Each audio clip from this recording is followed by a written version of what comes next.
Change in PSR, ये है जी नया चैप्टर जो हमें आज स्टार्ट करना है। देखिए बहुत आसान चैप्टर है।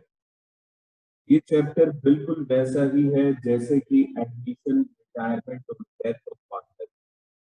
असल में ये तमाम चीजें रिकॉन्स्टिट्यूशन ऑफ पार्टनरशिप का पार्ट होते हैं। मैं आपको थोड़ा याद दिला दूं कि रिकॉन्स्टिट्यूशन का मतलब क्या होता है। देखिए जी ऐसा है, जब हमने एडमिशन ऑफ पार्टनर स्टार्ट किया था तब मैंने आपको एक शब्द बताया था, रिकॉन्स्टिट्यूशन ऑफ पार्टनरशिप। इसका मतलब ये होता है कि आप पार्टनरशिप में लिखे गए एग्रीमेंट को बदल देते हैं। इसका मतलब होता है कि चेंज इन एग्रीमेंट। पार्टनरशिप को स्टार्ट करने के लिए हमें एक एग्रीमेंट की जरूरत होती है और जब हम उसे बदल देते हैं तो उसे हम टेक्निकली रिकॉन्स्टिट्यूशन ऑफ पार्टनरशिप बुलाते हैं। जब कभी भी चेंज इन एग्रीमेंट होता है तो देखिए जरा उसमें से कुछ ओकेजन आपके सिलेबस में है, जैसे प्रॉफिट शेयरिंग रेशियो को बदल देना। क्या ये एग्रीमेंट चेंज कर रहा है या नहीं? बिल्कुल कर रहा है जी। मान लीजिए कि ए बी दो पार्टनर थे, इनके बीच में 1:1 की रेशियो थी। इन्होंने अब ये डिसाइड किया कि रेशियो को बदल के 3:2 कर देंगे, तो इनके बीच में रेशियो को बदलने का रेशियो चेंज हो गई तो वो एग्रीमेंट भी चेंज हो गया। इसी तरह से जब कभी एक नया पार्टनर एडमिट होता है, एडमिशन ऑफ ए पार्टनर, जब भी एक नया पार्टनर आता है जी बिजनेस में, तो भी इन्हें अपना एग्जिस्टिंग एग्रीमेंट बदलना पड़ता है, क्योंकि इसमें कुछ सिचुएशन ऐसी होती है, ए और बी मिलके एक बिजनेस चला रहे थे 2:1 की रेशियो में, अचानक से सी नाम का एक नया पार्टनर आता है तो इन्हें रेशियो बदलनी पड़ जाती है और वो हो जाती है जी 2:1:1। तो ये भी एक एग्रीमेंट में बदलाव है। इसी तरह से जब कभी रिटायरमेंट होता है एक पार्टनर का, तो इसमें भी रेशियो बदल जाती है।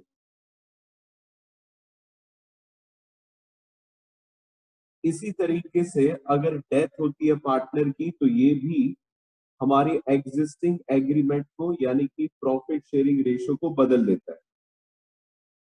Death of A partner. हमारे सिलेबस में रिकॉन्स्टिट्यूशन के ये 4 क्वेश्चन है। हालांकि इसके अलावा एक और तरीके से रिकॉन्स्टिट्यूशन पॉसिबल है। जब कभी भी क्या होगा जी, पार्टनरशिप का अमलगमेशन हो जाए, मतलब दो पार्टनरशिप की फॉर्म मिलके एक बन जाए। ये सारी बातें मैंने आपको बताई थी। ये हम पहले भी कर चुके हैं कि इन इन चीजों को हम क्या बोलते हैं जी, एग्रीमेंट का बदलना या फिर रिकॉन्स्टिट्यूशन ऑफ पार्टनरशिप। जब भी ये रिकॉन्स्टिट्यूशन कैरी आउट किया जाता है तो हमें कुछ एडजस्टमेंट करनी पड़ती है बुक्स ऑफ अकाउंट में। बस इस चैप्टर में हमें वही एडजस्टमेंट सीखनी है जी जो बाकी चैप्टर में सीखी थी, और इन्हीं एडजस्टमेंट्स को मैं नाम देने वाला हूं टॉपिक्स टू बी कवर्ड। हमारे टॉपिक्स क्या क्या कवर करने हैं?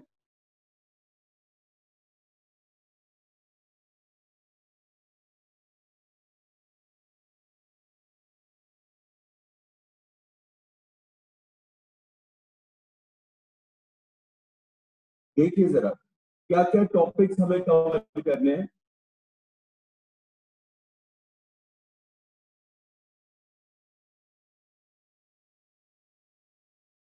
देखो बेटे, जब भी रिकॉन्स्टिट्यूशन होता है तो उसमें रेशो बदल जाती है। आपने एडमिशन में न्यू रेशो निकालना सीखा, रिटायरमेंट में सीखा, रिटायरमेंट और डेथ में एक जैसी ही न्यू रेशियो होती है। लेकिन इस चैप्टर में कोई न्यू रेशियो निकालना नहीं आएगा क्योंकि न्यू रेशियो ऑलवेज गिवन होगी। तो इसमें डायरेक्टली आपको निकालने के लिए आएगा जी गेनिंग या फिर सैक्रिफाइसिंग रेशो, और ये दोनों ही रेशो आपने निकालनी सीख रखी है।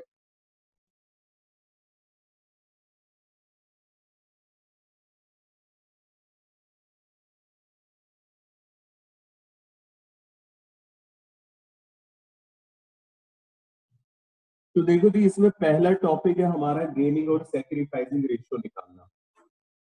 सेकंड टॉपिक,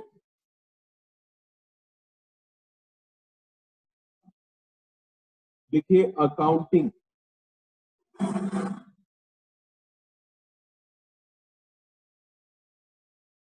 और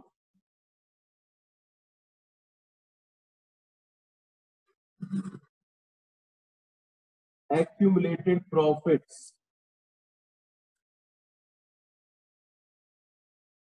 and losses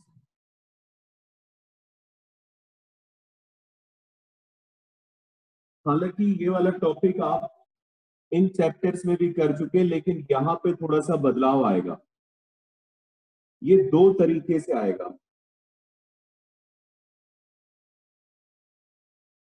by writing of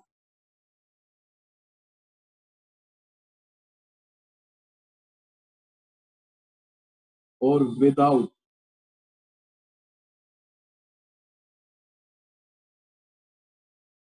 writing of.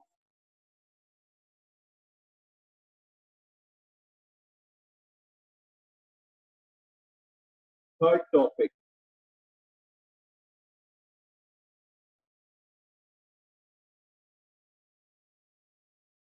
Accounting for goodwill.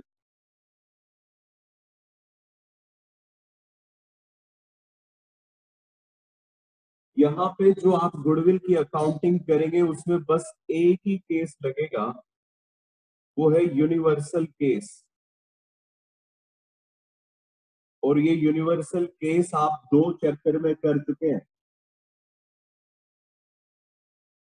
चलिए देखिए जरा नेक्स्ट फोर्थ टॉपिक,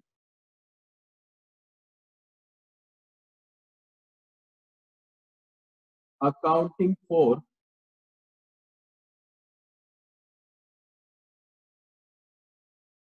रीवैल्यूएशन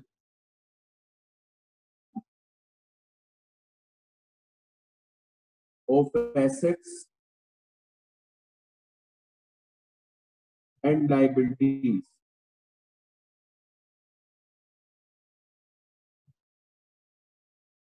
ये भी दो तरीके से दिखाया जाएगा, ये टॉपिक दो तरीके से आएगा।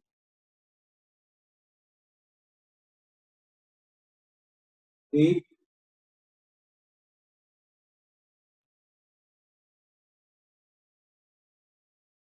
showing revised values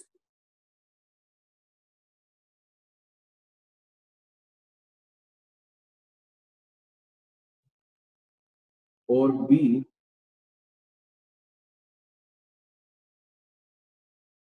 not showing revised values।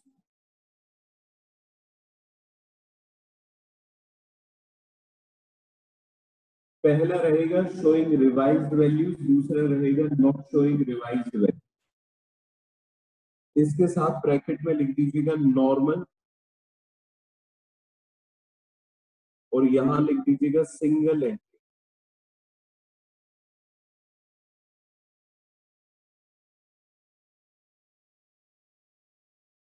ये चार टॉपिक्स हैं जो हमें इस चैप्टर में कवर करना। ठीक है जी, चलिए स्टार्ट करते हैं। बहुत ज्यादा आसान चैप्टर है, मैं आपको पहले ही बोल चुका हूं। हाँ जी बेटे, देखिए जरा सबसे पहला टॉपिक,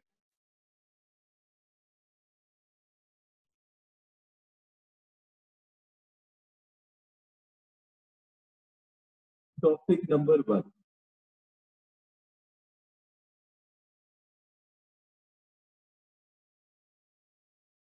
कैलकुलेशन ऑफ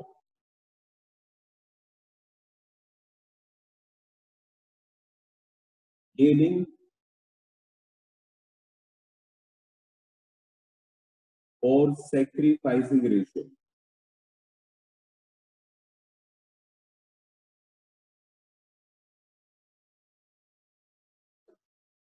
हम किस तरीके से गेनिंग और सैक्रिफाइसिंग रेशियो निकालेंगे, ध्यान से देखिएगा। देखो बेटे, पहले मैं एक बार आपको फॉर्मूले याद दिला दूं। अगर मान लीजिए गेनिंग रेशियो मुझे निकालनी है तो इसका फॉर्मूला होता है new ratio minus old ratio.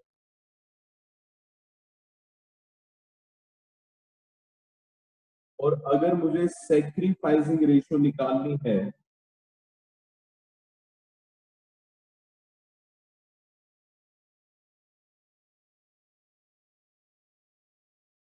तो इसका फॉर्मूला होता है जी old ratio minus new ratio. ये सिर्फ आपकी मेमोरी के लिए। अब इसे मैं एक एग्जांपल से समझाऊंगा। आपकी बुक में इसके रिलेशन में दो क्वेश्चंस गिवन है जी, वो आप बड़ी आसानी से कर पाएंगे इस एग्जांपल को समझ के। देखो जी, सिचुएशन कुछ ऐसी है कि तीन पार्टनर है ए, बी और सी। इनके बीच में ओल्ड रेशियो 1:1:1 थी। अब इन्होंने ये डिसाइड किया कि हम इस रेशियो को बदल देंगे और नई रेशियो हम बनाएंगे 2:2:1। ओके। अब हमें क्वेश्चन के अंदर ओल्ड रेशियो भी गिवन है, न्यू रेशियो भी गिवन है। क्वेश्चन आपसे कहता है, क्वेश्चन आपसे कहता है कैलकुलेट गेन और सैक्रिफाइस।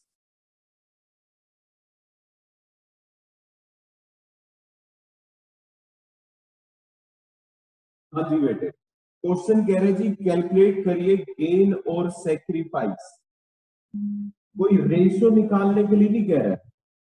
कहते हैं जी आप बस ये बता दीजिए कौन गेन कर रहा है और कौन सैक्रिफाइस कर रहा है। तो देखिए इसका सॉल्यूशन कैसे करेंगे। बेटे देखो, बात समझना ध्यान से।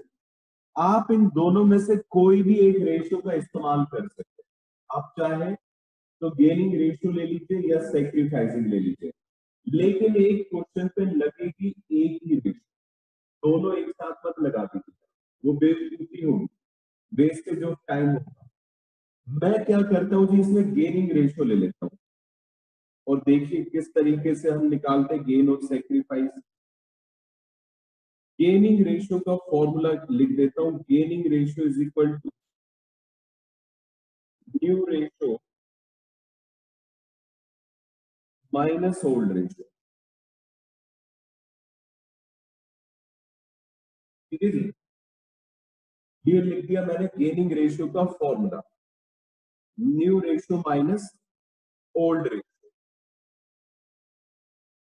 तो अब एक ही गेनिंग रेशियो निकालते हैं। इसकी न्यू रेशियो कितनी है, 2/5, जबकि ओल्ड रेशियो है 1/3। आप एलसीएम लेंगे तो ये 15 हो जाएगा। 6 माइनस 5, 1/5। यहां ब्रैकेट में लिखना है जी सेक्रीफाइस, ये सेक्रीफाइस करना है। इसी तरीके से बी का भी निकाल लेते हैं। बी की न्यू रेशियो है 2/5, पुरानी रेशियो है 1/3, वो सेम ही है। तो एलसीएम आ जाएगा जी 15। ये हो जाएगा 6 माइनस 5, यानी कि 1/15। ये भी क्या कर रहा है, सेक्रीफाइस। इन दोनों में ही 1/15 आएगा। ठीक है, ए में और बी में दोनों में 1/15। हाँ सॉरी सॉरी, ये बेटे जी गेन कर रहे हैं, क्योंकि गेनिंग रेशियो से निकाल रहे तो इसने गेन किया 1/15, इसने गेन किया 1/15, ठीक है। चलिए अब सी का निकाल देते हैं। गेनिंग रेशियो न्यू रेशियो है 1/5, माइनस करेंगे ओल्ड रेशियो 1/3, एलसीएम आएगा 15, ये आ जाएगा जी 3 माइनस 5 यानी कि -2/15। देखो बेटे, गेनिंग रेशियो का फॉर्मूला लगाया और आंसर नेगेटिव था। फॉर्मूला लगाया थी गेनिंग रेशियो का और आंसर आ गया नेगेटिव, तो इसका मतलब ये है कि ये बंदा क्या कर रहा है, सेक्रीफाइस कर रहा है। अब समझिएगा होता क्या है। देखिए, जब भी हम कैलकुलेट करते हैं गेन और सेक्रीफाइस चेंज इन पीएसआर के केस में, तो बेटे देखो, जब भी रेशियो बदलेगी तो किसी ना किसी पार्टनर की रेशियो बढ़ेगी और किसी ना किसी पार्टनर की रेशियो कम होगी, तभी बदलाव हो सकता है। बदलाव करने के लिए जरूरी है कि किसी की रेशियो को बढ़ाया जाए और किसी की रेशियो को घटाया जाए। तो जैसे ही आपको ओल्ड और न्यू रेशियो गिवन होती है तो ये पक्का समझ लीजिए कोई ना कोई पार्टनर गेन कर रहा होगा, तो कोई ना कोई पार्टनर ऐसा भी होगा जो सेक्रीफाइस कर रहा होगा। तो आप क्या करते हैं जी, गेनिंग या सेक्रीफाइसिंग में से किसी भी एक रेशियो को उठा लो। अगर गेनिंग रेशियो ली तो पॉजिटिव में आंसर आ जाए तो वो गेन है, नेगेटिव में आंसर आ जाए तो वो सेक्रीफाइस। इसी तरीके से अगर आपने मान लीजिए सेक्रीफाइसिंग रेशियो ली और आपका आंसर पॉजिटिव आ गया तो वो सेक्रीफाइस है, और अगर वो नेगेटिव आ गया तो ऑफकोर्स वो क्या हुआ, गेन हो गया। दोनों में से आप किसी भी तरीके से निकालिएगा, आंसर आपका बिल्कुल सही आएगा। देखिए इसने कितना सेक्रीफाइस किया, 2/15, और वो ए और बी को मिल गया 1/15 और 1/15, भाई इसने 2/15 छोड़ा तो 1/15 और 1/15 इन दोनों के हिस्से में आ गया। इस तरीके से कैलकुलेट करना होता है। अब आप इसका आंसर लिखेंगे, आंसर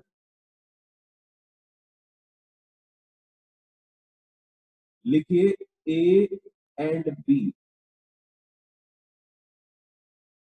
गेन्स 1/15 each.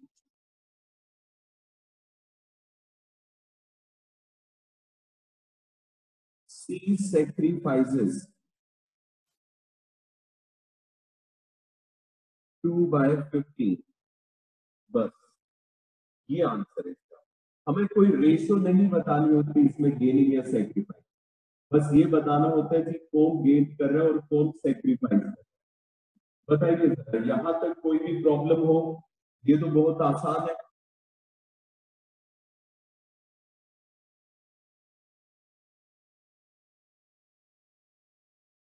चलिए अब जल्दी से अपनी बुक देखिएगा। आपको क्वेश्चन दिख रहे होंगे यहाँ पे, फर्स्ट का ए, फर्स्ट का बी, सेकंड का ए, सेकंड का बी, ये दोनों क्वेश्चंस आपके होमवर्क होंगे जी। दोनों ही क्वेश्चंस आपके होमवर्क है, question number 1 and question number 2। इसी के साथ हमारा पहला टॉपिक हो गया फिनिश। चेंज इन पीएसआर बहुत आसान चैप्टर है। आप देख रहे हैं जी, पहला टॉपिक एक झटके में ही खत्म। इसी तरीके से सेकंड टॉपिक भी हमारा आज ही खत्म हो जाएगा, वो भी बहुत ज्यादा आसान है। देखिए टॉपिक 2,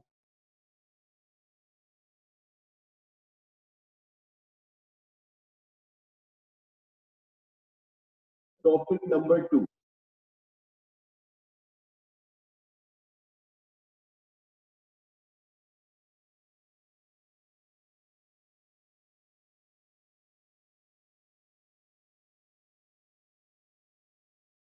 अकाउंटिंग फॉर गुडविल।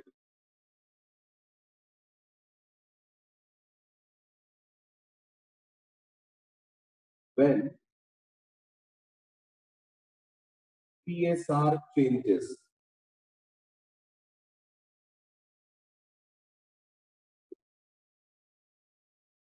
बेटे देखो मेरी बात सुनो जरा, आपको अच्छे से पता है कि गुडविल दो तरह की होती है, एक होती है परचेज गुडविल और एक होती है कि self generated goodwill. Purchase goodwill के लिए एक ही केस है जो कि पूरी पार्टनरशिप में चलता है, shoot at site, right of करने की एंट्री। और सेल्फ जनरेटेड गुडविल के लिए इस चैप्टर में एक ही केस है, वो लगेगा यूनिवर्सल। मैं एक एक करके ये दोनों चीजें कवर करता हूं, ये वाला टॉपिक भी हमारा एंड हो जाएगा। लिखिए जरा केस वन,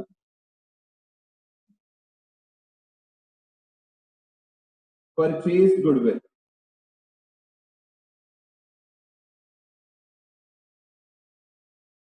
परचेज गुडविल का मतलब होता है गुडविल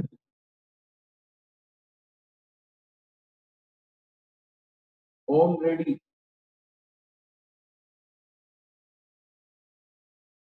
अपीयरिंग इन books.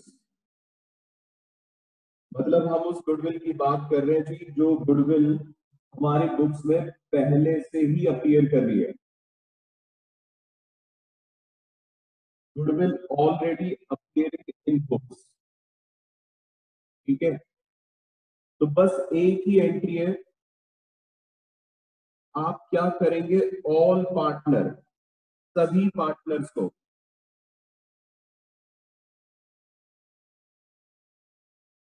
Capital account debit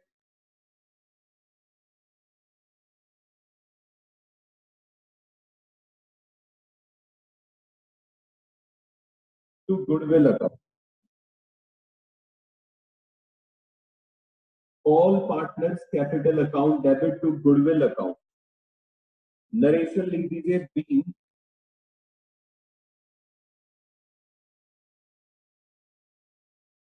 goodwill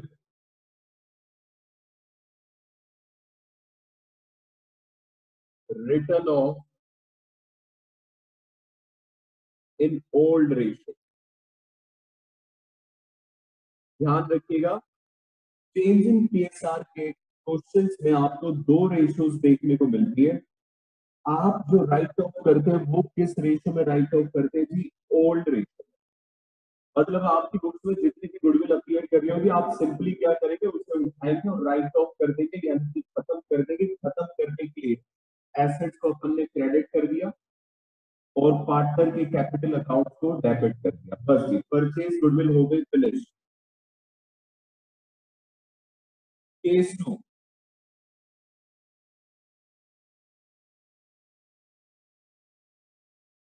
self generated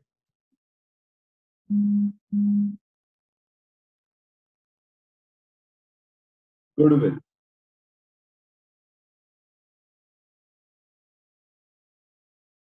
मतलब मैं यहाँ पे बात कर रहा हूं उस गुडविल की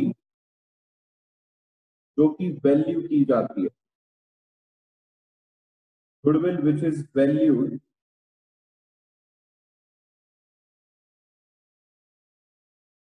on change in PSR.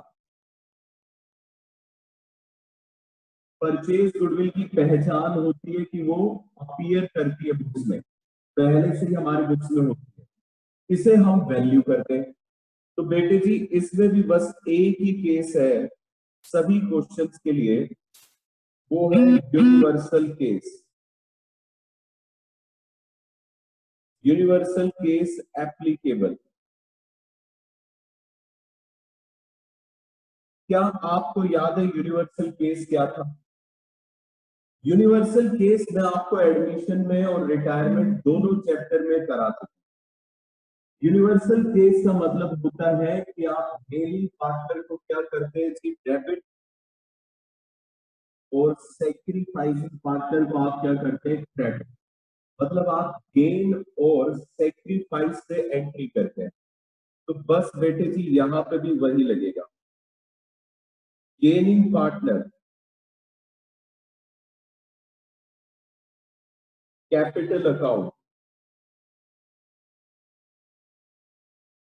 Debit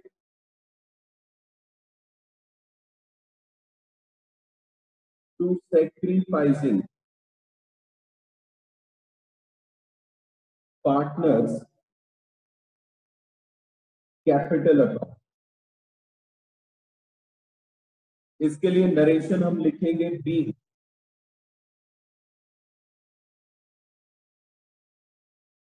goodwill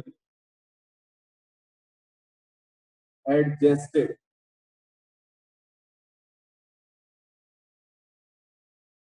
on change. जी बेटे नरेशन लिखी जाएगी being goodwill adjusted on change in ratio. ठीक है जी। अब बात जरा ध्यान से समझिएगा, यहां पे जो अमाउंट आएगा वो कैसे आएगा, वो आएगा जी firm's goodwill multiply by gain share. भाई गेनिंग पार्टनर ने जितना भी शेयर गेन किया होगा आप उसे मल्टीप्लाई कर देंगे फर्म की गुडविल से, और यहां पे फर्म की गुडविल को मल्टीप्लाई करना है सैक्रिफाइस्ड शेयर। कहने का मतलब यह है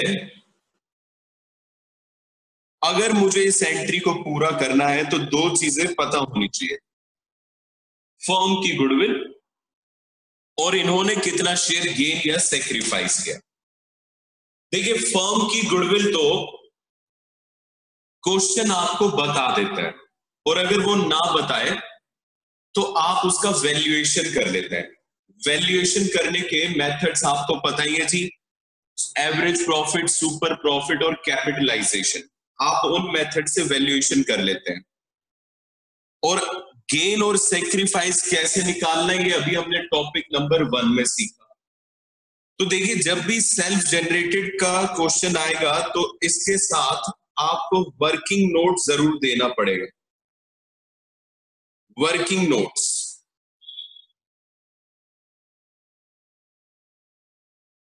पहला वर्किंग नोट आएगा आपका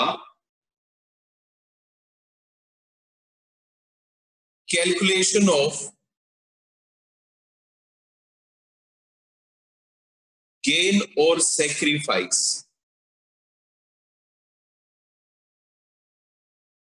ये गेन और ये सैक्रिफाइस आप ठीक वैसे ही निकालेंगे जैसे अभी हमने टॉपिक नंबर 1 में किया। मतलब आप क्या करेंगे जी, इसमें या तो सैक्रिफाइसिंग रेशियो लेंगे या गेनिंग रेशियो लेंगे और उसके हिसाब से गेन और सैक्रिफाइस कंप्यूट कर लेंगे। ये वाला वर्किंग नोट हमेशा बनेगा जी, ऑलवेज। लेकिन जो सेकंड वर्किंग नोट है वो जरूरी नहीं है कि हर बार बने, वो है valuation of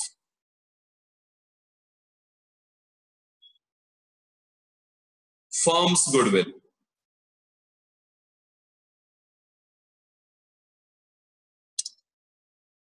valuation of firms goodwill, firm की गुडविल को आप कभी कभी कैलकुलेट करना पड़ेगा, वो तब जब आपको क्वेश्चन के अंदर गिवन ना हो। और ये आप वैल्यू किस तरीके से करेंगे, by using methods of goodwill valuation.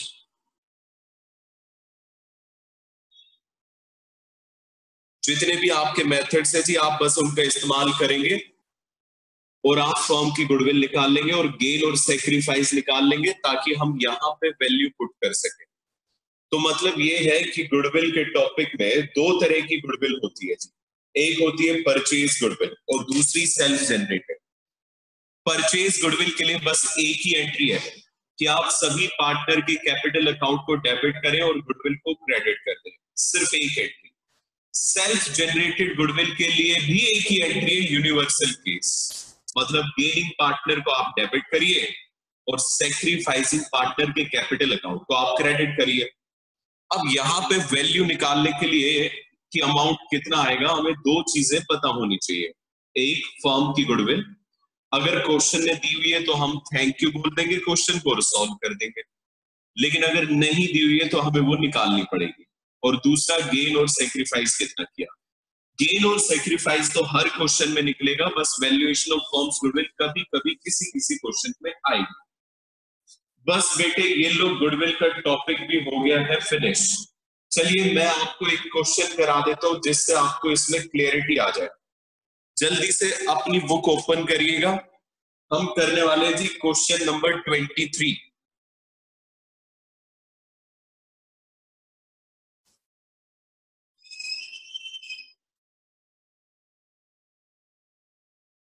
Question number है 23। Page number is 3.68। ये है जी पेज नंबर।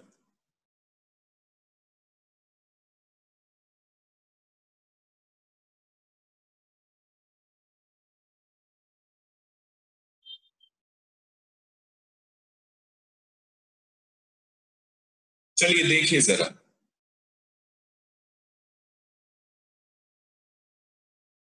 Question number 23।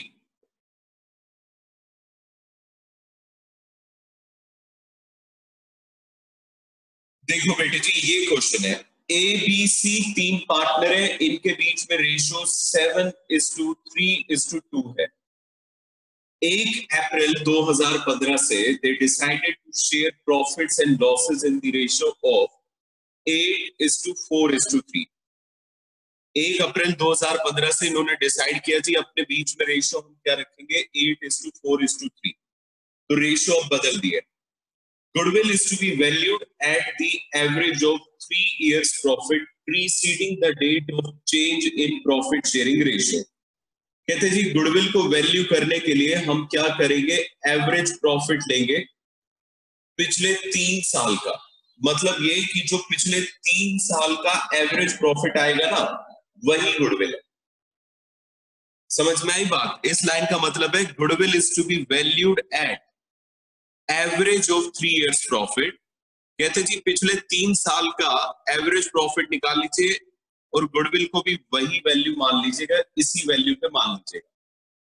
पिछले 3 साल का प्रॉफिट हमें बताया हुआ है, बल्कि 4 साल का बताया हुआ है जी।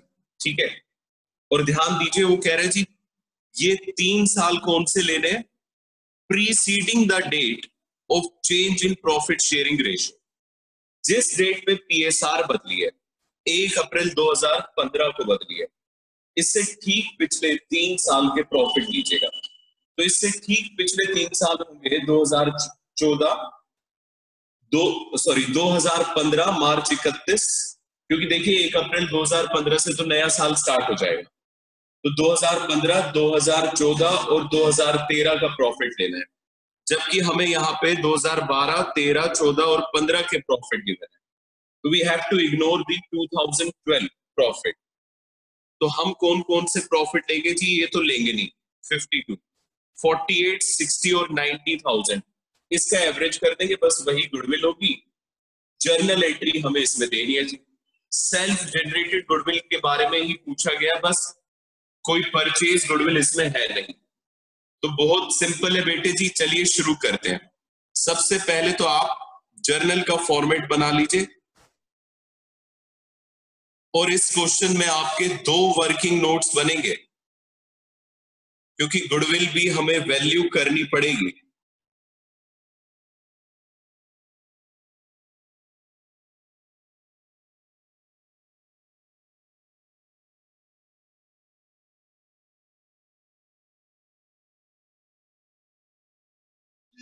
ये लो जी, ये जर्नल बन गया। Date, particulars, amount debit, amount credit.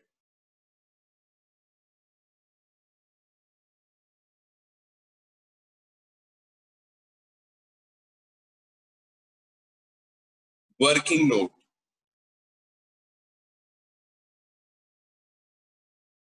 हाँ जी बेटे,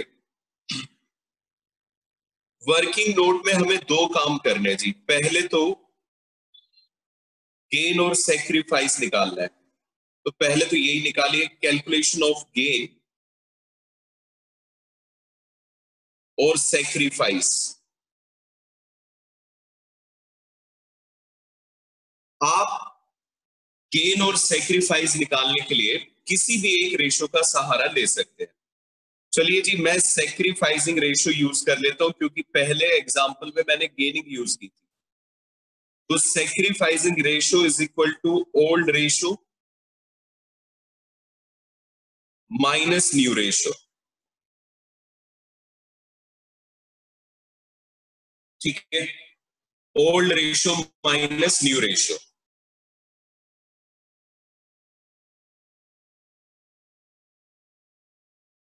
अब देखिए किस तरीके से आप सेक्रीफाइसिंग रेशो कैलकुलेट करेंगे। बेटे जी, तीनों पार्टनर की निकालनी है, ए, बी और सी। तीनों पार्टनर की ओल्ड और न्यू रेशो दोनों पता है। सेक्रीफाइसिंग में पहले ओल्ड रेशो लेनी होती है, तो चलिए मैं तीनों की ओल्ड रेशो लिख देता हूं। 7/12, 3/12 और 2/12। अब इसमें से आप माइनस करें न्यू रेशो। न्यू रेशो हमें बताई गई है 8:4:3, यानी कि 8/15, 4/15 और 3/15। लो बेटे जी, अब एलसीएम निकाल दो।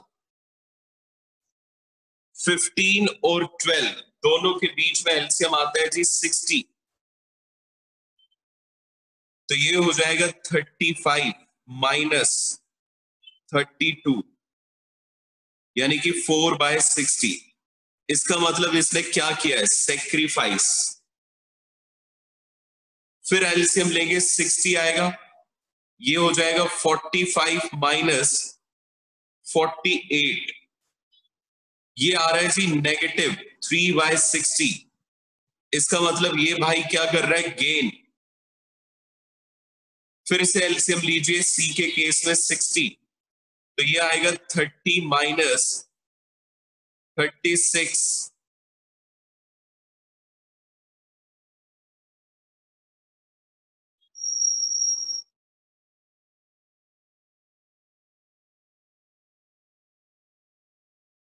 अच्छा ये गड़बड़ है जी, ये 3/60 आएगा ना। 35 माइनस 32 करेंगे तो ये 3/60 हो जाएगा।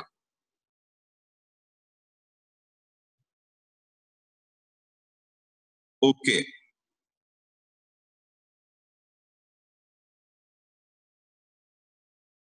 और ये आएगा -3/60। तो ये एलसीएम लेंगे तो ये 60 है, ये हो जाएगा 15 2 30, 36। ये तो कुछ गड़बड़ आ रहा है जी। बेटे जी इसे सही कर लीजिए एक बार, बी को। यहाँ पे थोड़ी कैलकुलेशन एरर हो गई है मुझसे। ये हो जाएगा 15 और ये हो जाएगा जी 15 4 जा तो 16, ये आएगा -1/60। ओके, इसका मतलब ये क्या कर रहा है, गेन। अब इसमें एलसीएम लीजिए तो ये आएगा 10 -12 -2/60, ये कर रहा है जी गेन। मतलब ये कि इसमें बी और सी दोनों गेन कर रहे हैं और ए कर रहा है सेक्रीफाइस। चलिए, अब क्या हमें गुडविल की भी वैल्यूएशन करनी पड़ेगी? जवाब है हाँ। तो valuation of firms goodwill.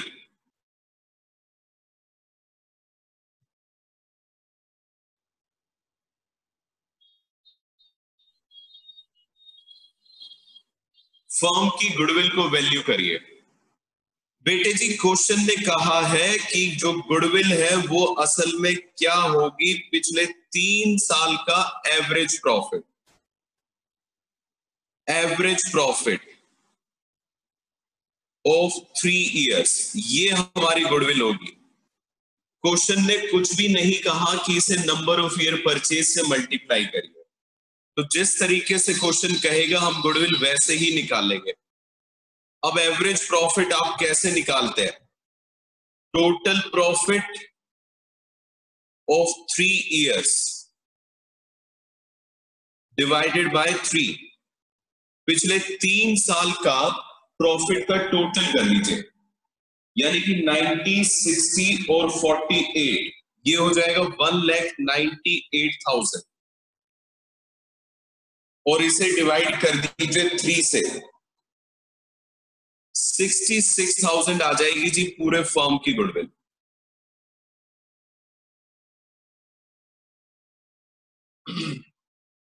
Okay, चलिए अब एंट्री बनाइए। एंट्री में किस तरीके से करना है जी? यूनिवर्सल केस लगाना है, जो भी पार्टनर गेन कर रहा है आप उसे डेबिट कर दीजिए। B's capital account debit, C's capital account debit, और सेक्रीफाइस कर रहा है जी सिर्फ ए, तो यहां आएगा to A's capital account. Narration लिखिए बीइंग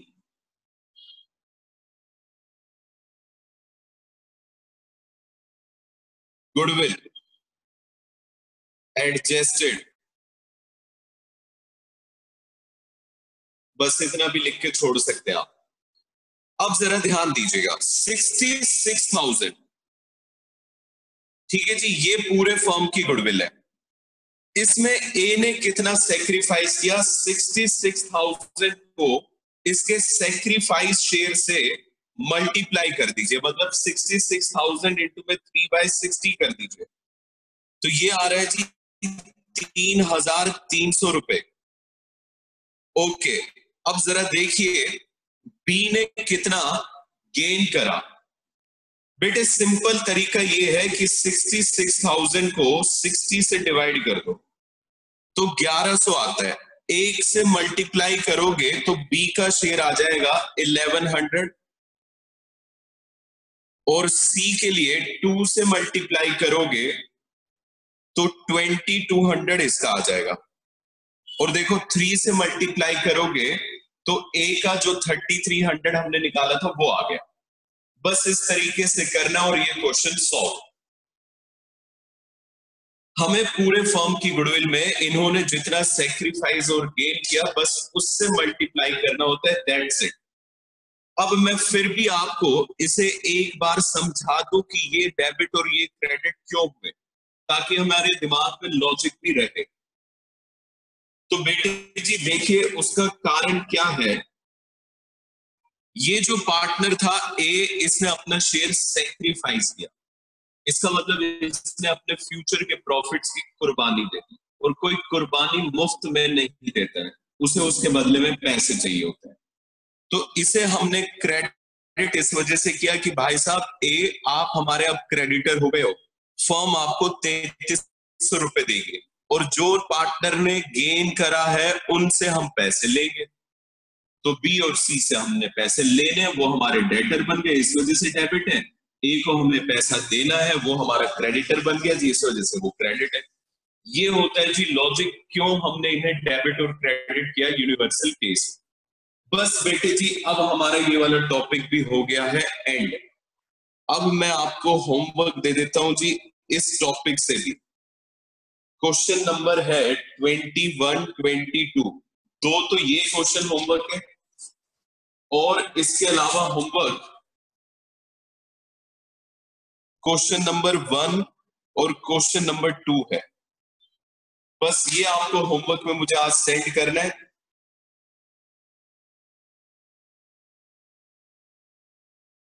ठीक है जी, इतना सा हमारा क्वेश्चन था। अच्छा हाँ, इस क्वेश्चन में एक चीज है जी, डेट, वो हमें गिवन है, तो ये डेट जरूर लिखिएगा, 2015 अप्रैल 1।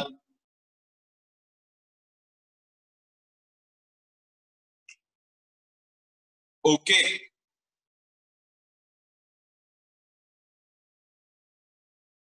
ओके बच्चों जी, तो बस आज की क्लास यहीं पे एंड करते हैं। Thank you very